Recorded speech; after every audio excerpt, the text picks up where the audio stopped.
والسلام على أشرف الأنبياء والمرسلين سيدنا ومولانا أبي القاسم المصطفى محمد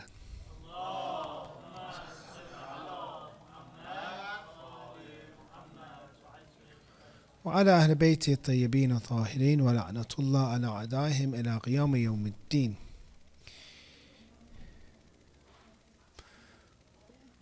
One of our great scholars by the name of Ayatollah Abdul Karim Kashmiri, he has 9 recommendations for the month of Ramadan. He's a very spiritual scholar and had a lot of different abilities. Some of my friends, for example, parents, saw them in person, and they would testify that he was a special person in terms of his spirituality. He has 9 types of nasihat or admonition for this month. One of them, a few of them I won't say because it's against the Masjed kind of, so I won't say, not this, in general, I won't say them. You can ask me in person, I'll say it. But in general, the one that I want to share tonight is how to benefit more from Shahr Ramadan. He says that in this month you should think and contemplate and reflect, because this is one of the greatest worships of God. And when you think about how many Shahr Ramadan, he gives advice to people and says, how many Shahr Ramadans you had, and you just recited the Qur'an, you just recited dua over and over. He says, then what have we become after these many years? How come we are the same people? So he says that we should take a deep reflection and contemplation in this month, because this is one of the greatest actions, أفضل الأعمال. And when you look at one of the actions of Abu Dhar Ghafari, one of the companions of the Prophet who had a very high position, what he would do is, one of the best actions was that he would think. And the narration has, وَقَدْ سُئِلَتْ عَنْ عِبَادَةِ أَبِي ذَرٍ. They asked his mother, what kind of worship would this Abu Dhar do? It says, كَانَ نَهَارَهُ أَجْمَعَ يَتَفَكَّرُ فِي نَاحِيَةٍ عَنِ النَّاسِ. He would spend his day thinking in a place far away from the people. Actually, this Sayyid Abdul Karim Kashmiri, when they asked him, where would you like the most? He lived in Najaf. He says, I loved Wadi Salam. I love the cemetery, which is one of the greatest cemeteries. He says, I love the cemetery. You know, the cemetery is a place to think, to contemplate. And he says, I would even have my discussions, mubahida, in Wadi Salam. I loved it so much. Most people, they don't have, when they want to get together and they want to study, you go to a nice place of carpet, a masjid, a place. He says we would have it in the graveyard. We would have, why?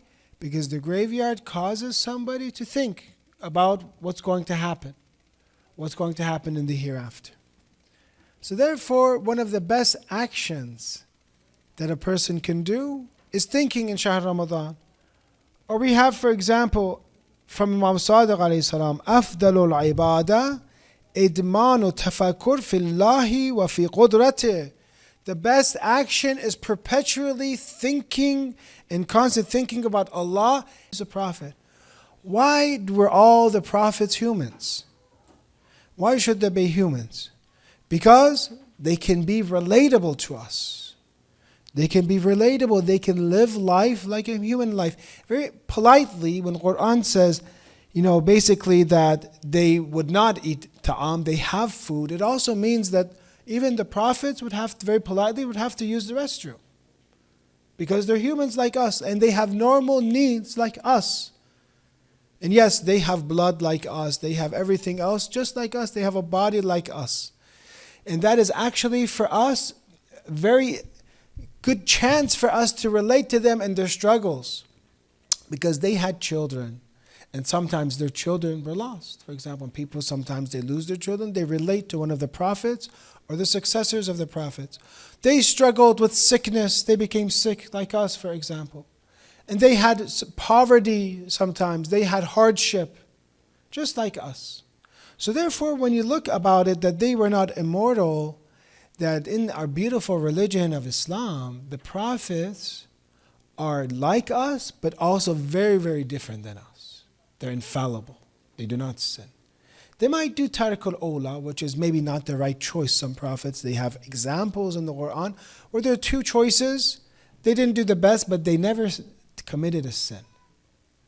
And therefore, you see that in Islam, prophets were never meant to be taken as God because they ate food.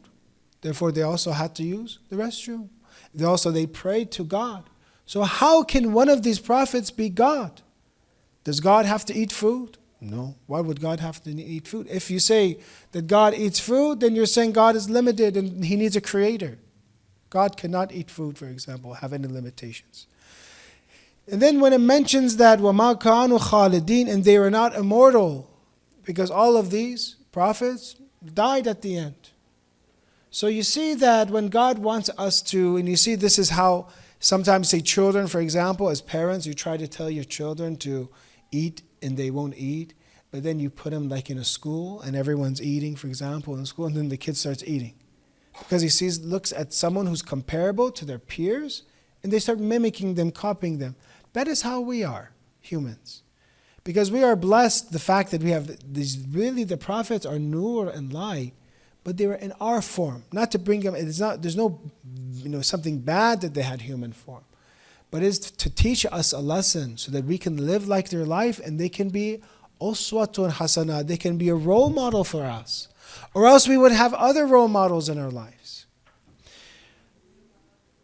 We say very beautifully that Tawheed in Islam is separation of all these humanistic attributes from God. Therefore, these prophets in Islam, very respectable, very important. We ask God in their names, in behalf of them. We get close to God by mentioning their names. But at the same time, we realize God does not have any of the attributes of mankind. God is, we say in Qur'an, Laysa kamithlihi shay. Nothing is like God. In Imam Ali and Nahj al-Balagha, one of the first sermons, he says that Kamal al-Tawheed is nafyu sifatu an, to take away all of the attributes of man, of creation, from God. Anything that you think that mankind has, an attribute, for example, that is for creation, you take that away from God. So very beautifully you define God, separate, laysa kamithlihi, nothing is like God. But at the same time, we have prophets that are infallible, that are humans like us, that are ambassadors of God. So therefore, Qur'an mentions, وَجَعَلْنَاهُمْ. He's talking about, in this surah is very beautiful, all the prophets. All the prophets, we did not make them bodies that did not eat food, nor were they immortal. The next verse, verse number 9, you read, ثُمَّ صَدَقْنَاهُمُ الْوَعْدِ. All these are plural in the Qur'an. Then we made our promise good to them. ثُمَّ صَدَقْنَاهُمُ الْوَعْدِ فَأَنْجَيْنَاهُمْ وَمَنْ نَشَاءُ. And we made our promise good to them, so we delivered them and those whom we pleased. We protected our prophets. We cared for our prophets. They were working for Allah. They were working for God. So we saved them from all the trials and tribulations and hardship that they had. We watched over them and we promised them and we delivered them. But then, وَأَهْلَكْنَا الْمُصْرِفِينَ, and we destroyed the extravagant or the transgressors. So this is the promise, another promise of God, that if you work for God, God will save you. If you work for Him sincerely, He will help you. If you have taqwa, He will give you sustenance from a place where you do not know even. But if, God forbid, you go against the prophets, you go against the message, you go against God, you go against God's laws, then the seerah of God is He will destroy you. You'll be destroyed. Question is that sometimes we think of the destruction of God to His creatures in a way that we think that, okay, then if somebody sins, immediately, because we read stories in the Qur'an or in other holy books we read, that whenever there is a group of people that transgress, there's punishment for them. So sometimes we think that, okay, then how come God forbid, I see my brothers or sisters sometimes in Islam, I see them sin. I see them make up a lot of false rumors. I see them sometimes with talking destroy families, make families fight each other, for example, and they're sitting there, reading the Qur'an afterwards. Why? How come God doesn't bring destruction for them? How come God doesn't bring bala for them? They're ruining people's lives. They're harming people. Sometimes, really bad mother-in-laws. Sometimes really bad daughter-in-laws, whatever. They were harming each other and hurting each other. How come God doesn't destroy? But we see that God's punishment isn't always physical punishment. And if you don't, for example, do all of the wajibat and God forbid I sin, you're not going to be zapped right now and lightning is going to strike you and if that happened, then everyone would be a Muslim by force. Everyone would be Muslim because of just being scared of that punishment. But God is giving us in life this opportunity to be free, to choose Allah or others, Allah or others. And what He starts taking away is not necessarily that accident, that punishment, that sickness right away. Right away you see that maybe you don't feel like worshiping God anymore. Maybe now I'm not going to wake up. I used to do the night prayer. Now I don't do it anymore. I used to make this prayer, this dua, supplication. Now I don't do it anymore. He takes away His relationship with you. He takes away the tears that you used to have. And you try to say, I try to cry so much now, I can't. Well, God has taken that. That is your punishment. Your punishment, which is worse than all of this, is that He takes Himself away from people who they sin. And He gives life, and the tradition says, just how water gives life to everything. And you see it rains, greenery grows. That ta'at and obedience of God gives life to the heart. He kills that heart that sins, but He gives life to that heart that obeys. That is the first effect.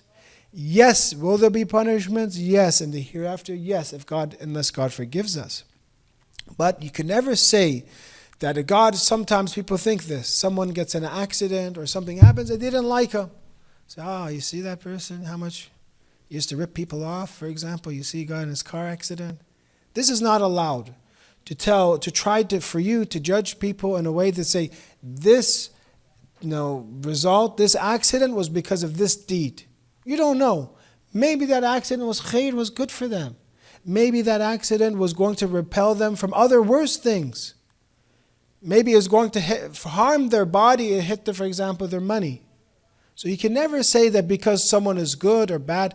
Each person, how Imam Ali alayhi salam mentions in the narrations, don't say, God, take away all of bala away from me. Make dua that God take away difficulties from me, struggles from me, that cause me, that my faith is tested, that takes me away from deen.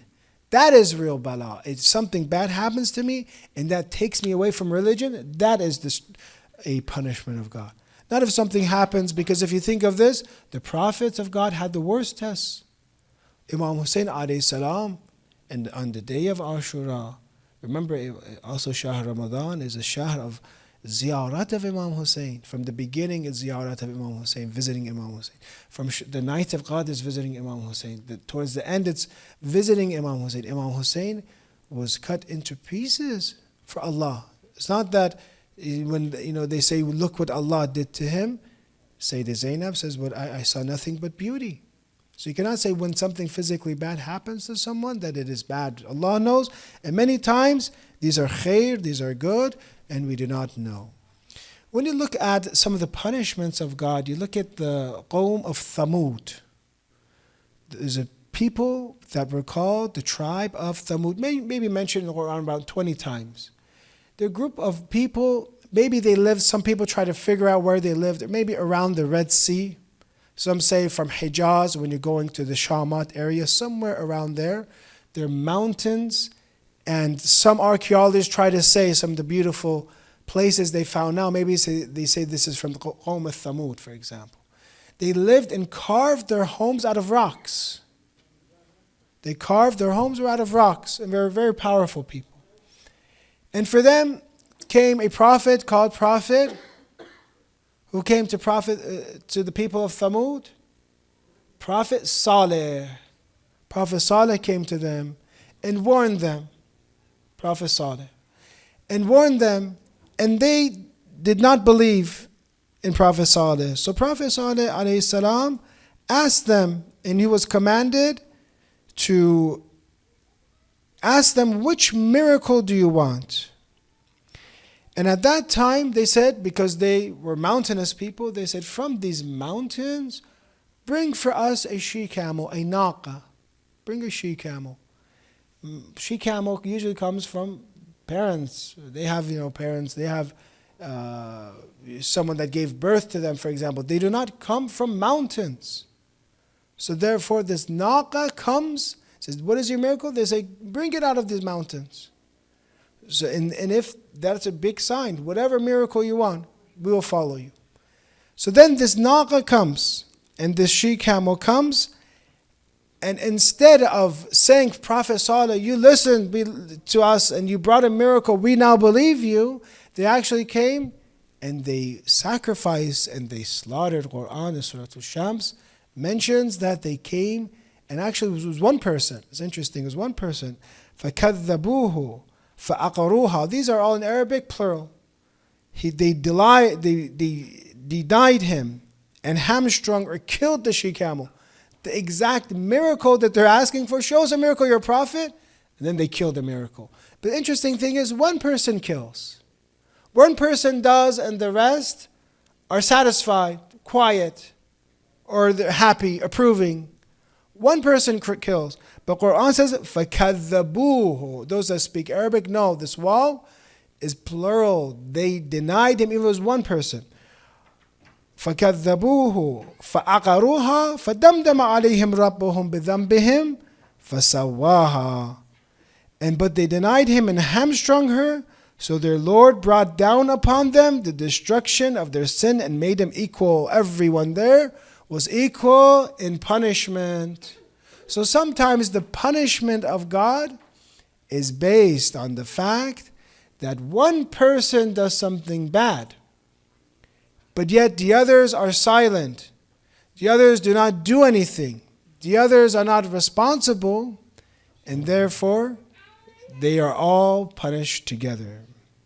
Let's go to the last verse that we're going to mention tonight. لَقَدْ أَنزَلْنَا إِلَيْكُمْ كِتَابًا فِيهِ ذِكْرُكُمْ أَفَلَا تَعْقِلُونَ. Certainly we have sent down to you a book in which there is an admonition for you. Do you not exercise your reason? This is the last verse that tonight we'll be covering. This is the 10th verse.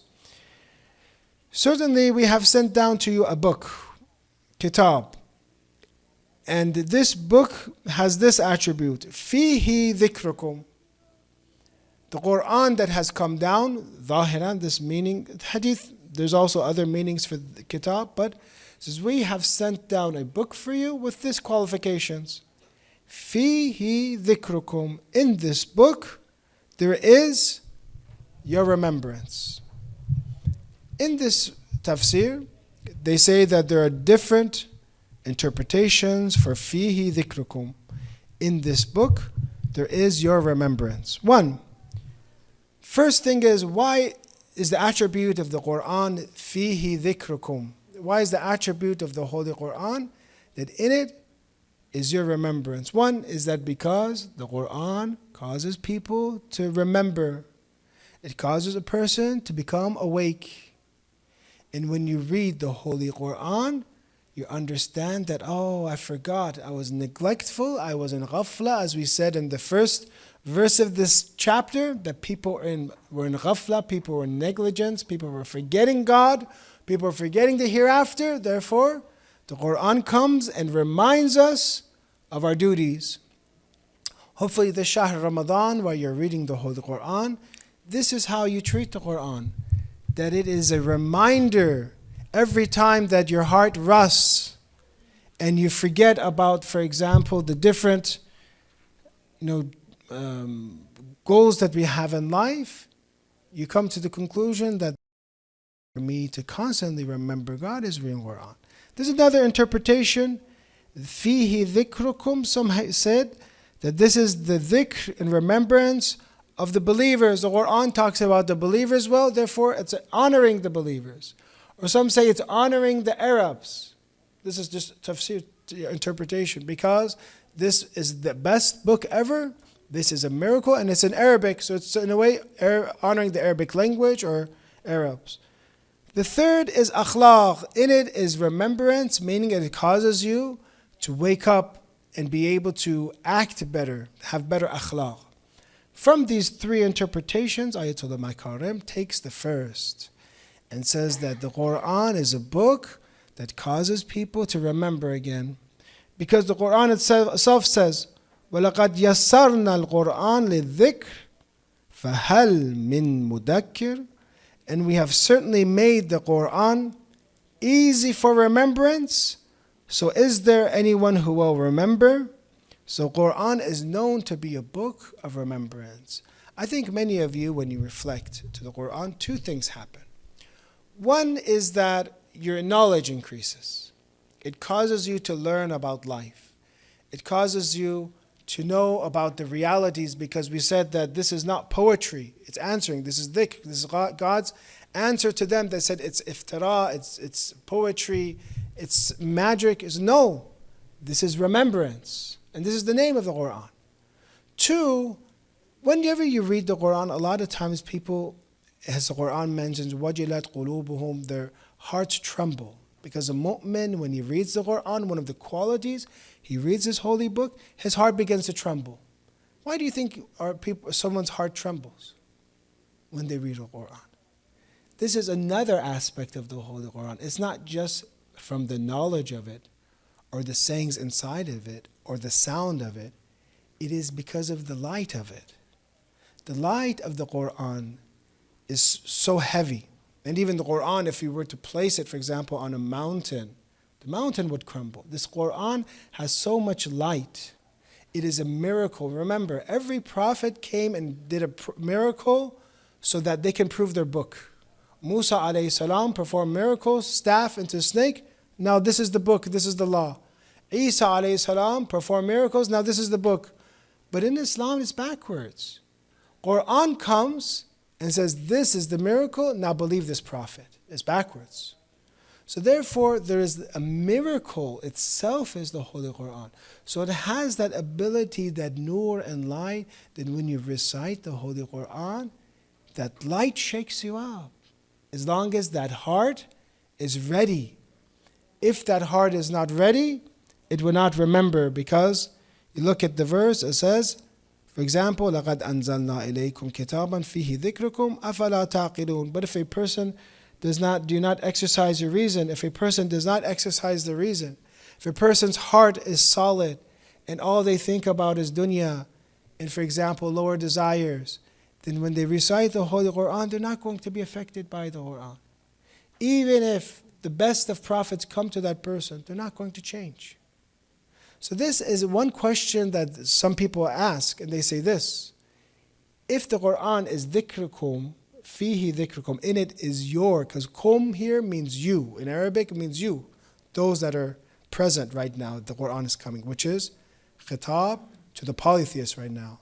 For example, you could say either to the polytheists or to believers, but whoever is listening, they say, then why doesn't the Qur'an change the polytheists then? This is a question they have. If Qur'an is a remembrance, then why aren't the polytheists in that time that were challenging Rasulullah? And this surah is possibly, one of the later surahs of Mecca before Hijrah. Why weren't they changed? Ayatollah Makarim answers and says, it is dhikrukum, has that potential to waken as long as that person has the capability and has the deserving aspect and that heart that is open to be changed. The Qur'an cannot force someone to change if they do not want to change. So in it is a potential to cause people to remember, to wake up, as long as they have that capability, they're ready to be woken up. Qur'an will not miraculously change someone's heart who doesn't want to learn or doesn't want to change. So we learn from this verse that the Qur'an is one of the attributes that Allah After all those different statements about the Qur'an, now answers is this is a dhikr. And I want you from now tonight, when you read the Holy Qur'an, refer to it itself, its title is a dhikr. Do you really remember the Qur'an as a dhikr, of a remembrance? When you read it, is it just, I'm just trying to finish it? And Ayatollah Abdul Karim Kashmir says, don't do this. Don't just try to finish things just to finish it. Because we've been doing this for so many years, we're the same person we used to be. Do tafakkur, do tadabbur, think about it, ponder about it, and allow the light of the Qur'an to hit you. Allow you to have that ittisal and connection with the Qur'an. So that you look at it and you begin, and wajilat min qulubuhum, your heart begins to shiver and shake. You really look at the light and nur aspect of the Qur'an. You look at the ma'rif and understanding of Qur'an. You think about what the Qur'an is saying, for example, بَلْ تُؤْثِرُونَ الْحَيَاةُ الدُّنْيا. For example, you think of the world, you choose to prefer the world, وَالْآخِرَةُ خَيْرٌ وَأَبْقَى. What the hereafter is better for you, is everlasting. Qur'an is all over us. If you look at 1/3 of it about the hereafter, to give us advice, to wake us up, put us in the right line, so that we're not in ghafla anymore. Use it as a book of dhikr, because every person needs to constantly, every day, work for themselves, work for God. And then when you do this and recite the Qur'an daily, or you take the Qur'an and reflect about every day, you're getting charged again. Every day that rust that falls on your heart is being removed. So therefore, this will give you that nur and light for you to be able to make that day a day of worship for yourselves. Especially if you want to benefit more in Shahr Ramadan, we have to really take the Qur'an as a dhikr. It means before Shahr Ramadan and after Shahr Ramadan, I should be more awakened by the Qur'an. That is the main effect, is to wake us up. Are you awake after you recite a little bit of Qur'an? Do I feel more, that I know more about the reality? I connect better to God. I connect better to the Anbiya, the prophets of God. So inshallah we can benefit truly from the Holy Qur'an. As we said, Qur'an itself introduces Shahr Ramadan as Unzila fihi al-Qur'an, the month that the Qur'an has been descended. So therefore we see that one of the main attributes of Shahr Ramadan is not only fasting, which is very good, but Qur'an is one of the main aspects that we should remember and we should reflect, inshallah. I want to, tonight it is Thursday night, we can dim the lights a little bit and say salam to Imam Hussein alayhi salam, who is Qur'anun Natiq. We believe that the successors of the Prophet were actually the speaking Qur'an. Brothers and sisters, when we were in the Hawza, in the seminary, our teacher, Sheikh Ahmad al-Mujtahidi, may God bless his soul, he would have ihya every night of Shahr Ramadan. He would have these remembrances and living the nights of Ramadan every night. And we say every night is the night of God. Every night is the night of destiny, as long as you take and respect that night.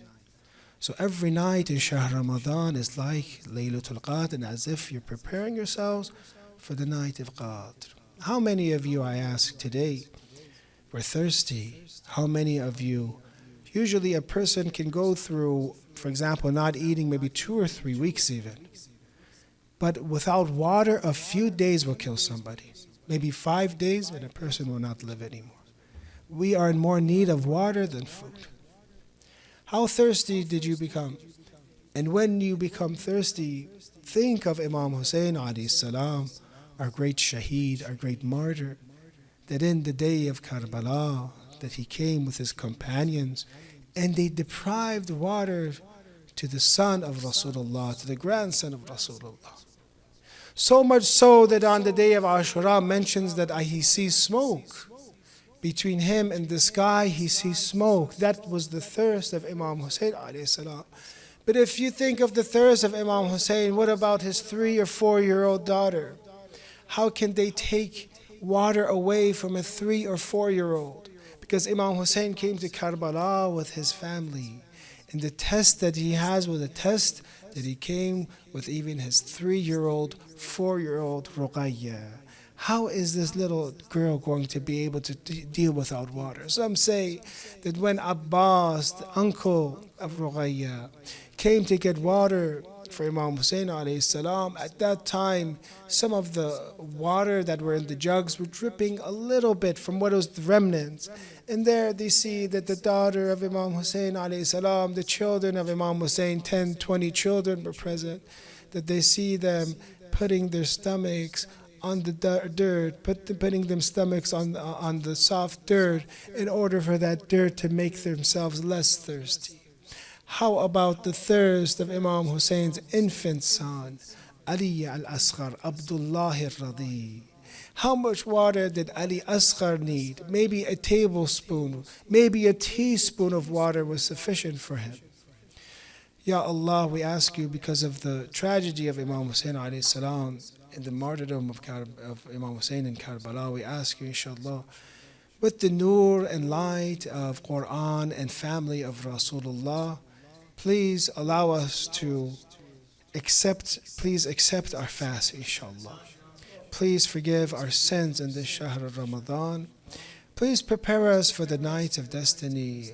Allow us to have a very good Shahr of Ramadan, inshallah.